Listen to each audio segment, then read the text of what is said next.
dear beloved, Boss Mike Cervera.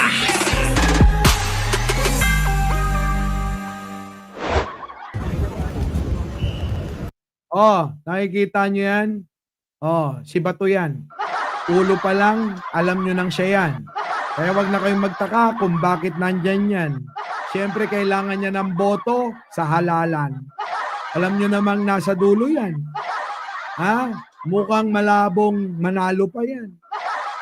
Anak ng tinapa, mga kababayan, ha? Ito na. Oh, Bato, anong ginagawa mo dyan? Pasok.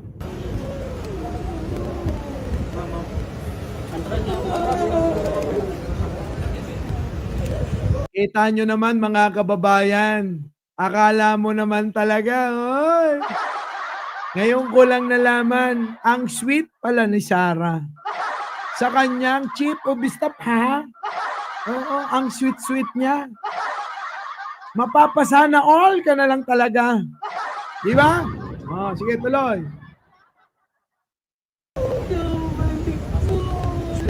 Sarah, ano ba yung ginagawa nyo dyan? Talaga naman ng kapit, ay, nako. Ang kapit ng kanyang chief of staff. Kitang-kita nyo naman. Ang sarap talaga magmahal ng mahilig sa Nova, Piatos, at Tempura. Sama nyo pa yung Nova at yung pinakamasarap na ensimada. Mary Grace, ha? Oh, tuloy.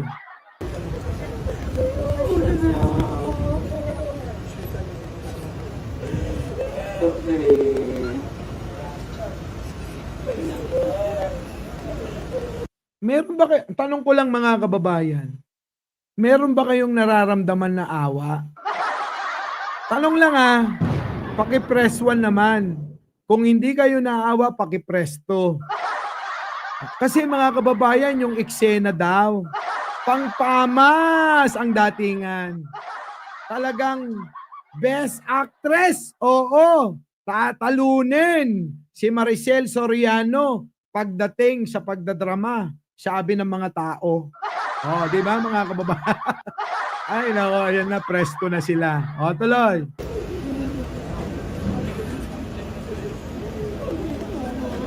Ay, grabe yung kapit talaga, oh. Sana all Sarah ng mga tauhan mo, ginanyan mo. Para hindi nag-iisip sa sinabi ni Tulpo. Kaso mga kababayan, sa nangyaring pag-post ni Montulpo, nagkaroon ng isipan ng maraming Pilipino tulad ko. Na Sarah, yung kapit na yan, nako, parang si Balagtas. Ang sabi, ang pag-ibig pag pumasok sa puso ni Sarah, oo, hahamakin ang lahat. Makasama ka lamang. Ay, sarap. Tuloy.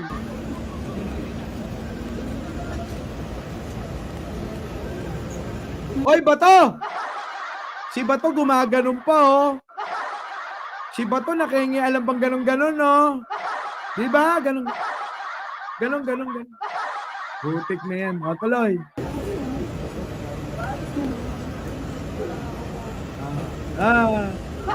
Sarah, may umayakap. Tanggalin mo yung kamay. Huwag kang pumayag.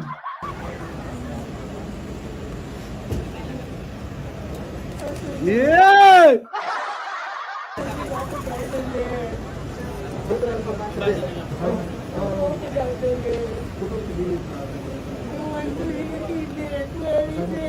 Ay, takot na. Putik na yan, mga kababayan. Anong oras na? 9:00 na, Sarah. Yung mga tao, nag-uwian na. Karamihan, tulog na. So, saan kayo kukuha ng people? Sa inyong people power. Di ba mga kababayan? Pa-epal, oo. Pa-epal daw yan si Bato. Sarah, tanong ko lang, 9:00 pasado na. Ang tanong ko, mga kababayan, may panawagan sila, people power daw. Gabi na, Sarah, may nangyari ba? So ito'y palatandaan, Sarah, na ayaw na ng mga Pilipino sa inyo. Kaya Sara, yung inyong mga panaginip at yung inyong mga ambisyon na maagaw nyo pa ang kapangyarihan sa Malacanang, kalimutan nyo na yan. Tuloy. Considering that as requested, Attorney Zoraida Lopez has been examined by the judicial authority Ala! Si General Torre masyadong sinasaktan. Mga kababayan, biruin nyo habang binabasahan. Habang binabasahan, grabe, rumurungaab. Yung rungaab niya, abot sa kabilang kalsada. Narinig tuloy, Nino, ni Bato, kaya to the rescue. Okay, tuloy. Ay! Sa tuwing binabasahan, mga kababayan, lumalakas na lumalakas yung iyak. Okay, tuloy. Lopez to the Veterans Memorial Medical Center. Akala mo bibitayin na. Puta Sara, yung ganyan drama, wala na. Tuloy. Ma'am si VP, si MP Validor, may text tayo galing kay Mr. Ervin Luna. Oh, may nag-text daw. Sara, gawa mo ng paraan yan. Oh, ano? Yung drama nyo na yan, wala na. Sabi niya sa Ervin Luna, tapos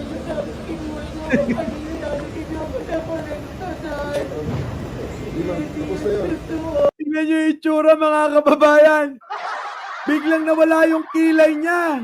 Samantalang nung nakaraan, nasa Quadcom, ang kilay niya, isang linya lang. Pero ngayon, mga kababayan, kita nyo. Agrunga-runga abmatan na po kapimpiman. Diba? Diba kaya DDS? Hala po kapimpiman matan dyan chief of staff ni Vice Presidentan. Abay, kasyan yun. Naasi kayo, apo. Okay. Sige, tuloy. To General Nico. Ayaw. Parang bata lang, attorney. Naknante na pa. Attorney yan, mga kababayan, sa mga hindi nakakaalam. Attorney yang nagrorungaab na yan.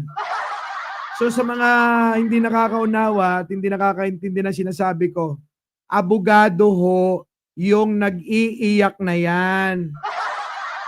Ngayon, mga kababayan, eto. Ibig sabihin, alam niya yung totoo. Hindi iiyak yan. Kung hindi totoo, yung mga paratang at tinatanong ng mga congressman. Alam nyo na, di ba? Dapat matapang ka, tulad ni Laila de Lima. Hindi totoo, kaya snappy siya. Pero eto, kita nyo, parang si Sisa. Di ba? Sa bagay naman sila. Isang luka-luka at si Sisa. Aba, mukhang tugma . Di ba? Sige, tuloy. Attorney Zoraida Lopez to Veterans Memorial Center. Nako, nabanggit yung pangalang Boying Remulla. So si Boying Remulla ang nagpadala ng sulat para ilipat ka. Kasi mga kababayan, si Sara ayaw paalisin sa St. Luke's, Ang taray ni Sara sa mamamahaling ospital pa. Pwede naman sa Veterans Hospital. Libre pa. Pero si Sara, dahil maraming pera, St. Luke's. Pag mahal mo, i-St. Luke's mo. Diba? Yung iba sabi, pag mahal mo, sogo mo. Kay Sara, iba. Pag mahal mo, St. Luke's mo. St. Luke's mo. Diba? Tuloy. Dear General Torres, as will be fine. The transfer of Attorney Lopez to the Veterans Memorial Hospital shall be complied with respect to the House Directive to transfer her. Please afford all security measures necessary to ensure her safety. Si Sarah walang magawa, oh. Si Bato rin, naka-display lang dun sa tabi, oh. Si General Torre, yung kaharap nyo. Pero bakit parang tiklop kayo? Ayan na yung kinaiinisan nyo. Si General Torre, mga kababayan, kinaiinisan ng mga yan. Pero bakit si Sarah? Mukhang tiklop yan. At si Bato, mukhang naging tuod, ah. Di ba? Naging tuod si Bato. Dapat Bato, nagpasikat ka dyan, pagkakataon mo na yan. Para naman sakali, yung bilang mo sa survey, umibabaw ng konti. Furthermore, please allow the unfettered access of her personal decision during her confinement. The attorney will also be afforded full disciplinary rights of the following people: Senator Rosa, Senator Marcos, Vice President sa Binasahan, mga kababayan, oh. Binasahan. Si Sarah nakaganyan lang. Kalma. Ganun eh, no? Binasahan lang ni Torre, mga kababayan. Tapos si Sarah walang magawa. Nakatunganga lang. Ganun din si Bato. Oo, parang tuod lang. Ala! Sabi nung nung babae, ko. Putik na pagmumukha yan. Tapos sasabihin nyo, weak leader si Pangulo.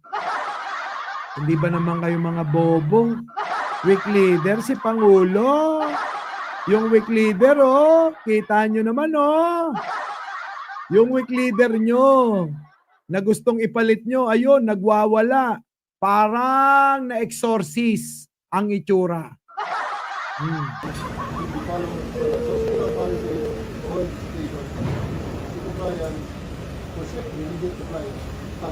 Oo daw, sabi ni Bato. Tama. Oo.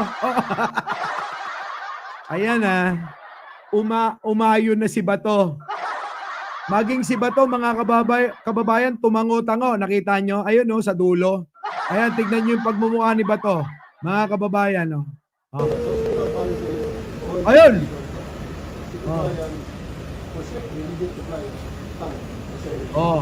Diba? Tumango-tango yung ulo ni Bato. Tuloy.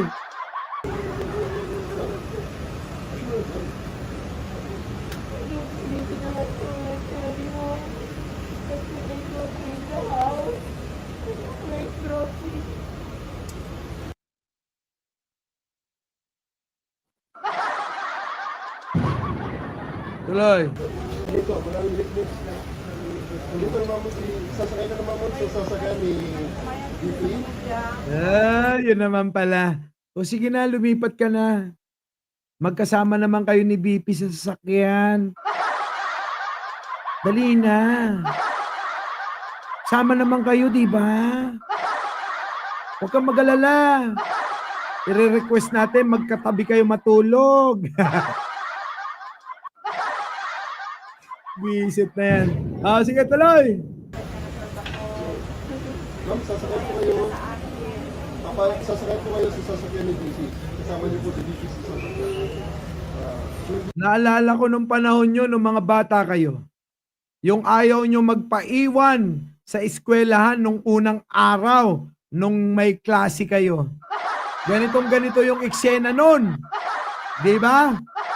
Nung bata kayo, pag iniwan kayo ng mga nanay nyo sa eskwelahan, ganitong eksena yun. Hala, ayaw nyo nang bitiwan. Yung alin? Yung braso ng nanay nyo. Di ba? Ganyan ang pagmamahal ni Sara Duterte sa kanyang tauhan. Tuloy. Transport you to Veterans Memorial Center. Hindi ka naman iiwanan ni BP. Sure, we are late. Yes, promise. Nandiyan naman si BP. They are just in one. Walang nagawa si BP, mga kababayan. Di ba, Madonna Villanueva? Walang nagawa. Walang nagawa! Kawawa naman.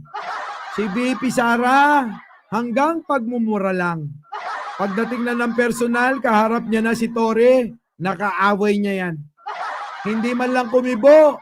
Oo, mukhang pil na pil niya yung yakap nung chief of staff niya. Kaya hindi na nakapagsalita yan. Oo, mga kababayan, ha?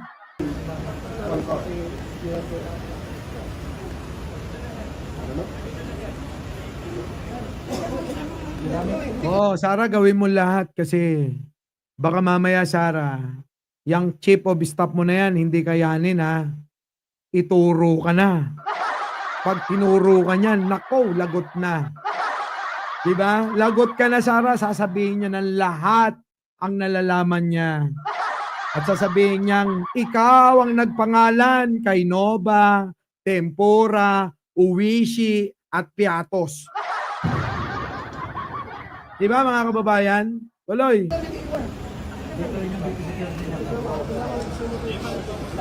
Bibigyan nyo ng magandang ano dyan. Padala.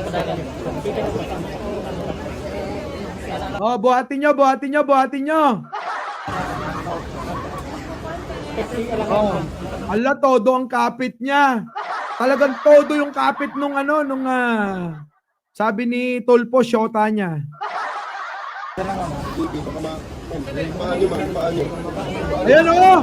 Ay, halak ka. Kita nyo naman, mga kababayan, kung paano kumapit yan. Sara, ha? Kita mo naman, ha? Ang yakap niya. Todo-todo, ha? Manscarpio. Alam mo ba yan? Kaya alam mo, hindi na kita masisisi kung ikaw ay magkamali. Manscarpio ang Superman. Kita mo naman. Doon ka na, Ala ka talagang hindi iniwan.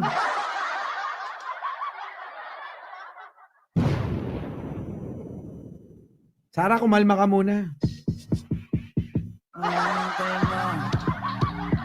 Baby, kalma. Huwag mo naman akong bigyan ng dahilan para tabihan ka. Oh, Sara. Alam mo bang pagod ako? Kasi maghapon ako nasa labas. Dami kong kausap. Pagkatapos namin ni Atty. Claire Castro, meron pa akong kinausap na iba. Pero dahil gusto kong talakayin para sa kanila at yung mga taga-suporta mo ritong tanga, nag-live ako. Oo, ha? Tuloy.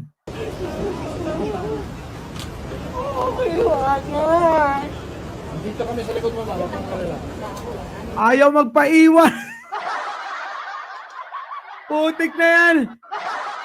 Umiiyak, nagrurungaab. Putik na yan. Ano siguro, yes.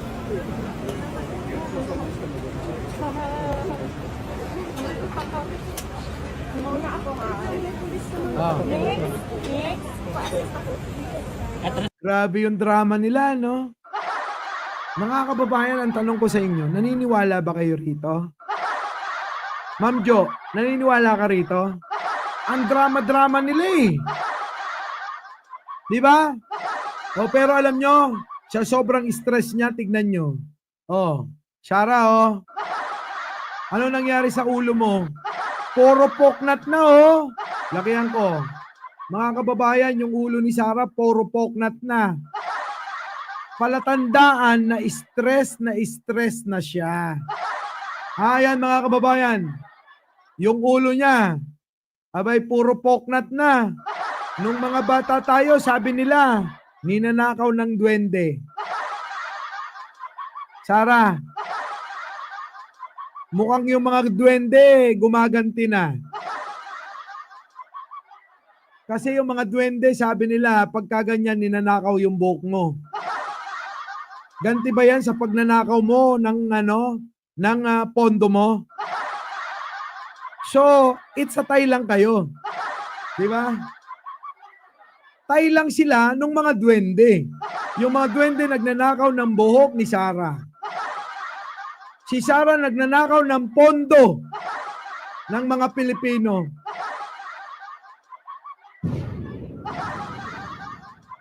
Grabe, no? Sobrang stress na ni Sarah. Grabe, nakakaano na. Kaya wag na kayo magtaka kung maging kamukha niya na si Bato, ha? Diba? O, tignan. Pag naging kamukha ni Sarah si Bato, alam nyo na. Sa bagay, dati nang nagpakalbo ito. Di ba? Kaya tuloy nagmukhang tibo. Yung pala, ayon sa mga chismis, totoo pala na tibo ito. At syota niya daw, di umano, itong chief of staff niya mismo. Oh, gets nyo na. Our beloved Boss Mike.